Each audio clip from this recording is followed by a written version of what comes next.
കാലം ലാലേട്ടനെ കാത്തുവെച്ചത്. ഈ വീഡിയോ നിങ്ങളുടെ മുന്നിലേക്ക് സമർപ്പിക്കുമ്പോൾ ചെറിയൊരു കാര്യം പറയുകയാണ്. മറ്റൊന്നുമല്ല, നമ്മുടെ ചാനൽ നിങ്ങളിതുവരെ സബ്സ്ക്രൈബ് ചെയ്യാതെയാണ് കാണുന്നതെങ്കിൽ ദയവ് ചെയ്ത് ചാനൽ ഒന്ന് സബ്സ്ക്രൈബ് ചെയ്യുന്ന കാര്യം പരിഗണിക്കണം. കൂടാതെ നോട്ടിഫിക്കേഷനായി താഴെ കാണുന്ന ബെൽ ബട്ടൺ കൂടി അമർത്തുന്ന കാര്യം പ്രത്യേകം പരിഗണിക്കണേ.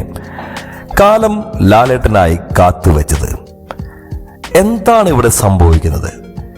ഒരു സിനിമയ്ക്ക് ചുറ്റുമാണോ ഈ കേരളത്തിലെ എന്നല്ല, ലോകമാസകലമുള്ള സിനിമാ പ്രേമികൾ എന്ന് സംശയം ജനിപ്പിക്കുമാറാണ് ഈ സിനിമയിലൂടെ നമ്മളെ ഞെട്ടിച്ചുകൊണ്ടിരിക്കുന്നത് നമ്മുടെ സ്വന്തം ലാലേട്ടനും പൃഥ്വിരാജും. പറഞ്ഞു വരുന്നത് എമ്പുരാൻ എന്ന ഒറ്റ സിനിമയെ കുറിച്ചാണ്. മാത്രമല്ല, ലാലേട്ടൻ എന്ന എക്കാലത്തെയും മികച്ച താരത്തിനും നടനും വേണ്ടി സിനിമ ഈ വരുന്ന 27-ന് റിലീസാവുമോ എന്ന് കരുതിയിടുന്നിടത്തുനിന്നാണ് ഈ ഒരു സിനിമ ഒറ്റ ദിവസം കൊണ്ട് ഏറ്റവും അധികം ടിക്കറ്റുകൾ ബുക്ക് മൈ ഷോയിലൂടെ മാത്രം വിറ്റഴിഞ്ഞു പോകുന്ന ഒരു ചിത്രമായി എമ്പുരാൻ മാറിക്കഴിഞ്ഞത്. റിലീസ് ദിനം പോസിറ്റീവ് കിട്ടിയാൽ പോലും ലിയോയുടെ ഫസ്റ്റ് ഡേ കളക്ഷൻ ബ്രേക്ക് ചെയ്യില്ല എന്ന് പറഞ്ഞവരുടെ വായടച്ച് മറുപടി കുറിച്ചിരിക്കുകയാണ് ഈ ഒരു സിനിമ. ലിയോയുടെ അഡ്വാൻസ് സെയിലും ഇപ്പോ ഫസ്റ്റ് ഡേ കളക്ഷനും പ്രീ സെയിൽസ് കൊണ്ട് മാത്രം തൂക്കാൻ പോവുകയാണ് നമ്മുടെ ലാലേട്ടന്റെ എമ്പുരാൻ. നോർത്തിൽ സൽമാൻ ഖാന്റെ സിക്കന്ദറിനും തമിഴിൽ വിക്രമന്റെ വീരധീര ശൂരനുമൊക്കെ കോമ്പറ്റീഷൻ കൊടുത്തുകൊണ്ടിരിക്കുന്നു നമ്മുടെ സ്വന്തം ലാലേട്ടൻ എന്ന് പറയുമ്പോൾ അത് വലിയൊരു കാര്യം തന്നെയാണ്. ഇപ്പോൾ ഏറ്റവും പുതിയ വിവരങ്ങൾ പ്രകാരം പ്രൈവറ്റ് സ്ഥാപനങ്ങളും കോളേജുകളും ഒക്കെ രജനികാന്ത് സിനിമയ്ക്ക് അവധി കൊടുക്കുന്നത് നമ്മൾ കണ്ടിട്ടില്ലേ?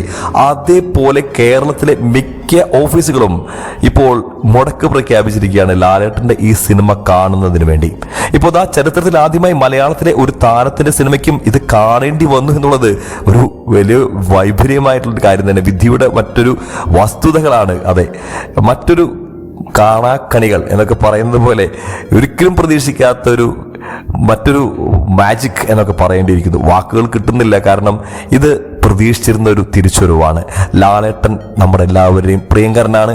ലാലേട്ടനിൽ നിന്ന് ഞങ്ങളെന്താണോ ആഗ്രഹിച്ചത്, നിങ്ങളെന്താണോ ആഗ്രഹിച്ചത്, അത് തന്നെയായിരിക്കും എമ്പുരാൻ എന്ന കാര്യത്തിൽ യാതൊരുവിധ സംശയവുമില്ല. Keralam, rest of India, overseas, അങ്ങനെ എല്ലാ മാർക്കറ്റിംഗ് മേഖലകളിലുമെല്ലാം തന്നെ ഈ റിലീസിന് മുമ്പേ ഒരു സർവ്വ ആധിപത്യം നേടിയെടുക്കുക എന്ന് പറഞ്ഞാൽ എൽ ബ്രാൻഡിന് മാത്രം സാധിക്കുന്ന വലിയൊരു വിസ്മയകരമായ കാര്യമാണ്. മലയാളത്തിൽ ആദ്യത്തെ 50 കോടി ഫൈനൽ കളക്ഷൻ നേടിത്തന്ന ആൾ തന്നെയാണ് ആദ്യ ദിനം 50 കോടി നേടിത്തരാൻ പോകുന്നത് എന്നുള്ള വലിയ വാർത്തകൾ ഇപ്പോൾ കേട്ടുകൊണ്ടിരിക്കുന്നു. കാലം ഇതെല്ലാം മോഹൻലാലിന് വേണ്ടി മാറ്റിവെച്ചതാണെന്ന് വിശ്വസിക്കാനാണ് എനിക്കിഷ്ടം. ഒന്നേ പറയാനുള്ളൂ, ഇത് അവസാനിക്കാത്ത ഒരു യാത്രയാണ്. Never ever under estimate him. നിങ്ങളെല്ലാം കരുതുന്നതിലും ആഴത്തിലാണ് അദ്ദേഹത്തിന്റെ താരമൂല്യത്തിന്റെ അടിവേരുകൾ എന്ന കാര്യം ഓർക്കണം, ഓർത്തിരിക്കണം. കാരണം പേര് ലാലേട്ടനാണെന്ന്. മലയാളം ജന്മം നൽകിയ ഏറ്റവും വലിയ താരത്തിന്റെ നേട്ടങ്ങൾ ഇനിയും തുടരുകയാണ്. എല്ലാം ഇനി പോസിറ്റീവ് റിപ്പോർട്ടിന്റെ അകലം മാത്രം. ഒരു 50% പോസിറ്റീവ് കിട്ടിയാൽ മാത്രം മതി ഈ സിനിമ നമ്മൾ പ്രതീക്ഷിക്കുന്നതിന്റെ ലെവലിന് അപ്പുറം പോകുന്നൊരു സിനിമയായിരിക്കും. കാരണം എമ്പുരാൻ എന്ന പേര് തന്നെ അതിന് വലിയ അടിസ്ഥാനമായി നിൽക്കുകയാണ്. ഒപ്പം പൃഥ്വിരാജ് എന്ന മഹാസംവിധായകൻ ഒരൊറ്റ സിനിമ കൊണ്ട് തന്നെ അദ്ദേഹം തെളിയിച്ചു തനിക്ക് സംവിധാനം എന്താണെന്നും അതിനെക്കുറിച്ചുള്ള ധാരണകൾ എന്താണെന്നും ഒരു സാധാരണക്കാരനെ എങ്ങനെ എൻജോയ് ചെയ്യിപ്പിക്കണമെന്നും അതിൽ ക്ലാസും മാസും കൂടി എങ്ങനെ കൊണ്ടുവരണമെന്നും. സാധാരണ മുരളി ഗോപി ചിത്രങ്ങളെല്ലാം തന്നെ മറ്റു സംവിധായകർ ചെയ്യുമ്പോൾ ഒരു ലാഗ് അടിക്കുന്നൊരു സിനിമയെ മാറുകയാണെങ്കിൽ ഇതാ എമ്പുരാൻ, അല്ലെങ്കിൽ അതിനു മുന്നേ വന്ന ലൂസിഫർ നമ്മളെ ഞെട്ടിക്കുകയാണ് ചെയ്തത്. നമുക്കറിയാവുന്നതാണ്, നമ്മൾ അനുഭവിച്ചറിഞ്ഞതാണ്. ഇപ്പോൾ ഇതാ നമ്മൾ കാത്തിരിക്കുന്ന സുദിനം ആഗതമായി.